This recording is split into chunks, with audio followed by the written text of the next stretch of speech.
जोटा मनीष तार दैनंदिन जीवन में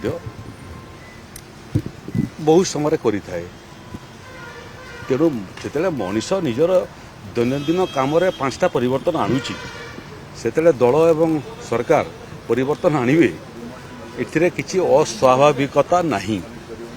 तेणु 12 वर्ष पूर्ति होगला केंद्र सरकार ओडिशा सरकार 2 वर्ष पूर्ति होगला एवं 2 वर्ष पूर्ति और 12 वर्ष पूर्ति को लेकर जो कार्यक्रम माने आम कर प्रोग्रेस रिपोर्ट नहीं लोकों पाखु जाऊँ आम प्रयास करूँ जे गणतंत्र को एक नुआ परिभाषा देवाई एवं सरकार को उत्तर देही करने जमीती पाठ पढ़ला समय छात्र थिला बेले शिक्षक माने आमर मूल्यांकन करती गणतंत्र में साधारण भोटरटा सरकार कामर मूल्यांकन करूँ से विचारटा को आकु नापी आम लोकों पाखु जाऊँ एवं आमर प्रोग्रेस रिपोर्ट नहीं तांकु देखाऊँ तांकर मूल्यांकन पे आम नवेदन करुचु जेते मार्का से माने देबे ताकु नम्रतार सहित ग्रहण करिवु जेते मार्का देबे ताठारु अधिक मार्का आगामी वर्ष आनिया पे प्रयास करिवु से भितरे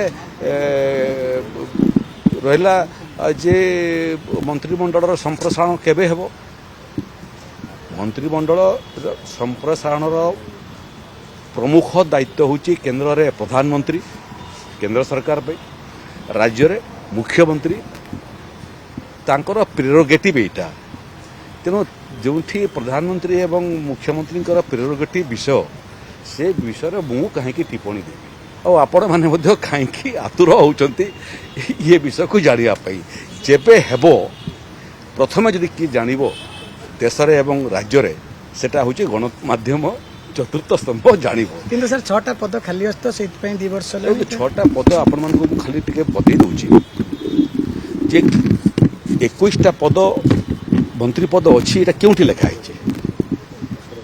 प्रकृत रे मंत्री पद केतेटा हेबो तार कोनोसी मापदंड नहीं। अतीत रे कोन होतला अतीत रे गोटे गोटे छोट राज्य रे मध्य सरकार कला बेलू आवश्यकता ठारू अधिक मंत्री पद दौले 50टा विधायक अच्छा 35 जन मंत्री या रोकने सुप्रीम कोर्ट निर्देश देले जे राज्यर विधानसभा एवं केंद्र रे लोकसभार जो संख्या मंत्रिमंडल संख्या 15% रु अधिक हम ना से क्रम आमर भागरे पड़ा जेहेतु 147टा आमर विधायकों संख्या तेणु 15% कहले 21 संख्या रु अधिक हम ना किंतु 21टा मंत्री पद बोलिक कौन संविधान रे लेखा ही नहीं मंत्री पद 15% रु अधिक हम ना यहाँ हूँ सुप्रीम कोर्ट आदेश एवं भारत सरकार नियम तेणु पद एतिटा अच्छी ना पद कम थे भी चलो सरकार पद 15% हेले भी चलो 14% हेले भी चलो 13% भी चलो 2 वर्ष चलला भल भाव चलला हाँ रहा कथा जे जेहेतु आम पाखे आहरी 5-6टा पद अच्छी सेटा पूरण कर दायित्व माननीय मुख्यमंत्री जातीय दल आम तेणु जोटा भी हेब प्रदेश संगठन मुख्यमंत्री एवं केंद्रीय नेतृत्व बाबद आलोचना करी शेष निष्पत्ति नेबे।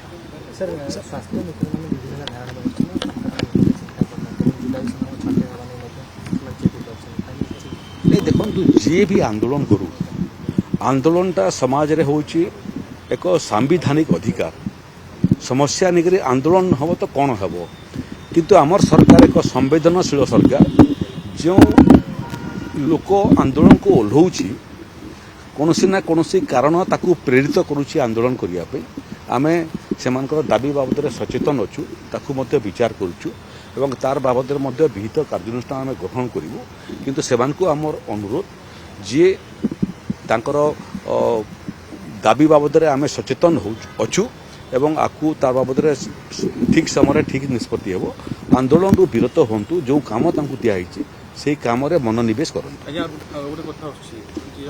कांग्रेस बीजेडी अनेक नेता जोगाजोग आलोचना कर cross voting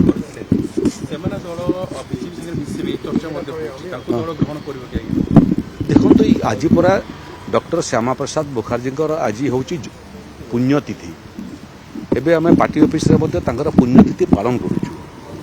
Bharatiya Janata party हूँ एभलिया गोटे पार्टी ଯେଉଁ ପାର୍ଟିର ମାଲିକ ହେଉଛନ୍ତି ସାଧାରଣ ଜନତା।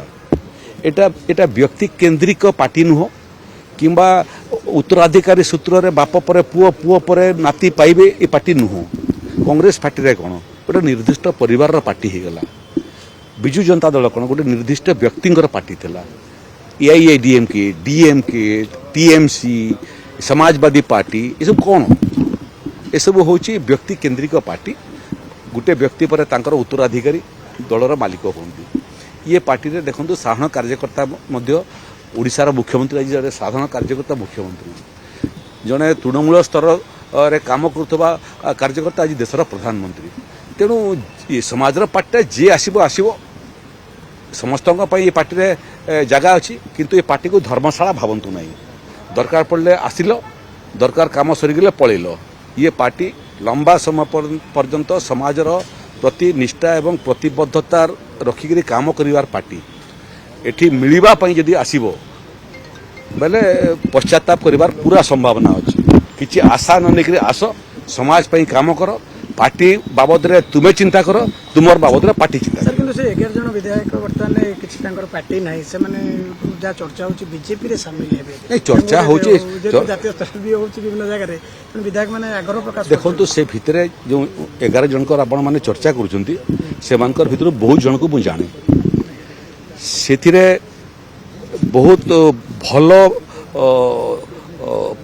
ଜନପ୍ରତିନିଧି ମଧ୍ୟ ଅଛନ୍ତି, କନିଷ୍ଠ ଜନପ୍ରତିନିଧିମାନେ ମଧ୍ୟ ଅଛନ୍ତି ବିଧାନସଭାରେ ଏବଂ ବିଧାନସଭାରେ ବାହାରେ। ସେମାନଙ୍କର କାର୍ଯ୍ୟ ମୁଁ ଦେଖୁଛି। ତେଣୁ ସେମାନଙ୍କର ଭିତରୁ ବହୁତ ଜଣ ଅଛନ୍ତି ଯେଉଁମାନେ ଭାରତୀୟ ଜନତା ପାର୍ଟିକୁ ଆସିଲେ ସେମାନଙ୍କର ବି ମଙ୍ଗଳ ହେବ ଏବଂ ଭାରତୀୟ ଜନତା ପାର୍ଟିର ମଧ୍ୟ ଅଭିବୃଦ୍ଧି ହେବ।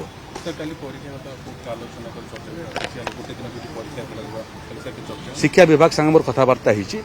ଆର୍ଆଇ ଅମିନ ପରୀକ୍ଷାଟା এটা ଶେଷ ପର୍ଯ୍ୟାୟ ପରୀକ୍ଷା, 16,000 କେତେ ପରୀକ୍ଷାର୍ଥୀ ପରୀକ୍ଷା ଦେବେ। এটা 28 ତାରିଖରେ ହେବ ଏବଂ ଶିକ୍ଷା ବିଭାଗର ଯେଉଁ ପରୀକ୍ଷା ହେବା କଥା ମୋର କଥାବାର୍ତ୍ତା ହେଇଛି ତାକୁ ସେମାନେ ଅନ୍ୟ ଗୋଟେ ଡେଟ୍କୁ ଘୁଞ୍ଚେଇବେ।